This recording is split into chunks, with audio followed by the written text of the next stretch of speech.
ने बहू की घर की दरवाज़ा खुला देख वह बहू के कमरे में प्रवेश कर जाती है और जब बहू के कमरे में पहुंचती है तो बहू के कमरे की नज़ारा देख वह हैरान हो जाती है। वह देखती है कि उसके पति और उसके बहू दोनों आपत्तिजनक हालत में हैं और दोनों ससुर बहू एक दूसरे से संबंध बना रहे हैं, जिसके बाद वह देख अपना आपा खो बैठती है, जिसका कारण ये होता है कि उसे अपनी जान भी गंवानी पड़ती है।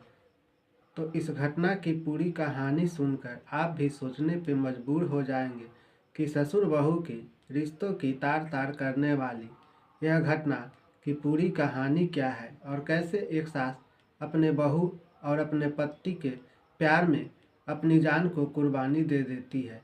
तो नमस्ते, आदाब, सत श्री अकाल। मैं आशुतोष सांडिल, आप देख रहे हैं क्राइम भूमि। दोस्तों, फिर से इस बढ़ती जुर्म की दुनिया में एक नई क्राइम कहानी लेकर आप सबों के बीच हूँ। तो आज की यह सच्ची घटना उत्तर प्रदेश के कुशीनगर जनपद के जटहा एक थाना है। उसी थाना अंतर्गत अहिरौली एक गांव है। वहीं पे बीते सप्ताह गुरुवार को एक महिला जिसका नाम गीता देवी था, उसका उम्र लगभग 50 वर्ष था, वह अपने बहू के घर की गुंडी खुला देखती है, जिसके बाद वह बहू के कमरे में प्रवेश कर जाती है।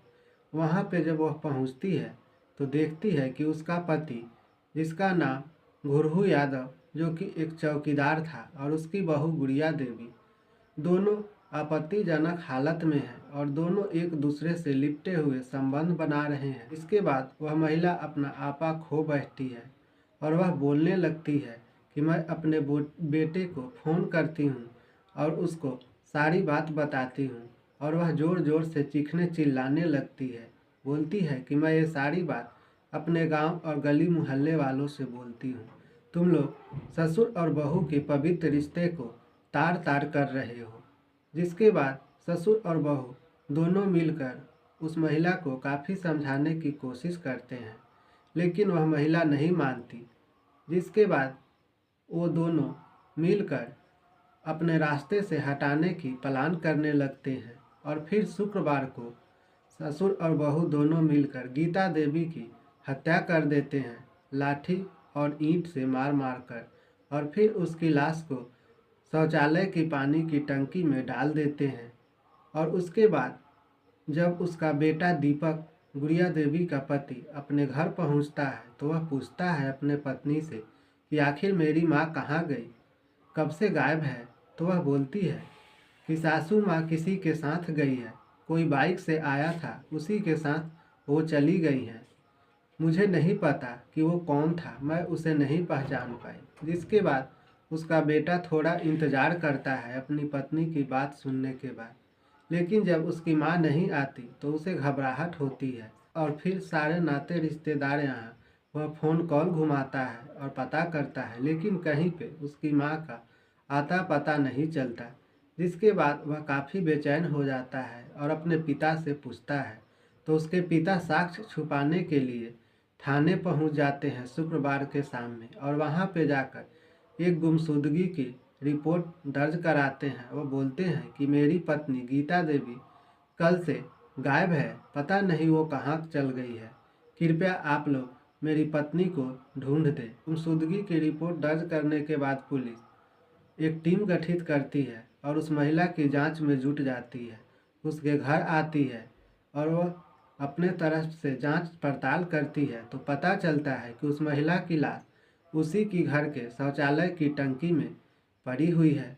फिर उस लाश को पुलिस निकलवाती है और उस लाश को कब्जे में लेकर पोस्टमार्टम के लिए भेज देती है। पोस्टमार्टम जब रिपोर्ट आता है तो पता चलता है कि उसके सर में चोट आया है, जो कि सर में चोट आने की वजह से उसकी हत्या हो गई है और फिर उसकी साख छुपाने के लिए उसे पानी की टंकी में डाल दिया गया है।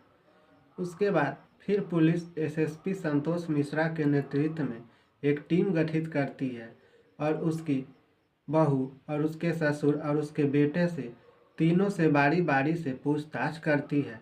तो तीनों की बात में कुछ अंतर आती है, जिसके बाद पुलिस समझ जाती है कि हो ना हो ये ससुर बहू मिलकर इसकी हत्या कर दी है। इसके बाद फिर पुलिस सख्ती से जब पूछताछ करती है तो ससुर और बहू दोनों अपने जुर्म कबूल कर लेते हैं और वह बताते हैं कि हाँ, हम ही दोनों ने मिलकर हत्या कर दी है, क्योंकि हम दोनों का 2 साल से लव अफेयर चल रहा था। हम दोनों 2 साल से संबंध में थे, लेकिन पिछले सप्ताह मेरी सास ने हम लोगों को संबंध बनाते हुए देख लिया, जिसके बाद वो हल्ला करने लगी और अपने बेटे से बताने की बात करने लगी। इसके बाद हम लोग उन्हें समझाने की कोशिश किए, लेकिन जब वो नहीं मानी तो हम दोनों ससुर और बहू मिलकर उनकी हत्या कर दिए और अपनी साख छुपाने के लिए उन्हें शौचालय की पानी की टंकी में डाल दिए। जिसके बाद गुमशुदगी की रिपोर्ट आप तक दर्ज होती है और फिर आप लोग वहां पहुंचकर उनकी जांच पड़ताल कर उनके लाश को आप लोग निकाल लेते हैं। पुलिस ससुर और बहू की बयान सुनने के बाद गिरफ्तार करके उन दोनों को जेल में डाल देती है। दोस्तों, बाकी इस कहानी पे आपकी क्या राय है, कमेंट बॉक्स में ज़रूर बताएं। यह कहानी सुनाने का उद्देश्य किसी की दिल दुखाना और भावनाओं से खिलवाड़ करना नहीं है, बल्कि आप लोग को जागरूक करना है, ताकि आप सतर्क रहें, सुरक्षित रहें, अपने रिश्ते और मर्यादा को ना भूलें। मिलते हैं फिर इसी तरह की नई क्राइम कहानी लेकर अगले वीडियो में। तब तक के लिए रखिए आप अपना ख्याल। जय हिंद, जय भारत, शुभ रात्रि।